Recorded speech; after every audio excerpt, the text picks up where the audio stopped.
Hi అండి. ఇవాళ మా టెర్రస్ గార్డెన్‌లో చుక్కకూర మేము పండించుకున్నామనమాట. సో, అది మీకు చూపిద్దామని నేను ఈ వీడియో చేస్తున్నాను.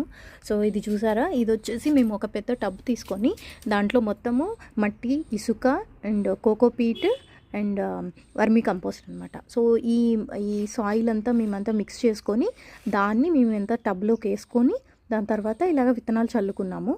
సో, విత్తనాలు చల్లి ఒక 1 మంత్ అయింది మాకు. సో, ఇప్పుడు ఇదంతా మేము హార్వెస్ట్ చేసుకునేలాగా వచ్చేసింది.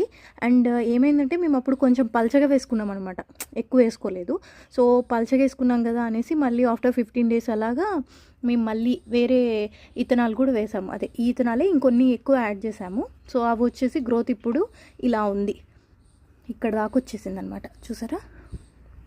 సో, ఇప్పుడు ఏంటంటే మేము ఇంక ఇవాళ తెంపేసుకొని మేము ఇవాళ మా కిచెన్లోకి వాడేసుకుందామని చెప్పేసి హార్వెస్ట్ చేద్దామని చెప్పేసి ఈ వీడియో తీస్తున్నాను. సో, చేశాక మీకు చూపిస్తాను అంత తెంపిన తర్వాత. సో, మేము ఇలాగా కట్ చేసుకుంటున్నామండి. పెద్ద పెద్ద ఆకులు మొత్తము ఇలాగా హార్వెస్ట్ చేసుకుంటున్నాము. అండ్ ఇంకా ఏంటంటే ఇప్పుడు కట్ చేసుకున్నాం కదా, సో మళ్ళీ ఇంకా ఇవి రీగ్రో అవుతూ ఉంటాయి అన్నమాట. సో, ఇలాగా మనం ఒక 4-5 టైమ్స్ దాకా చేసుకోవచ్చు. అంటే ఇప్పుడు కట్ చేసిన వెంటనే మళ్ళీ ఇప్పుడు మేము కొంచెం వర్మీ కంపోస్ట్ అనేది వేస్తాము. దానివల్ల ఏంటంటే దానికి సాయిల్లో కొంచెం స్ట్రెంత్ వచ్చేసి ఇంకా మనకి ఇలాగా నెక్స్ట్ ఆకులు పెరిగేలాగా వస్తాయన్నమాట. సో, ఇలాగా 4-5 టైమ్స్ మనం చేసుకొనేసి మనం కిచెన్లోకి వాడేసుకోవచ్చు.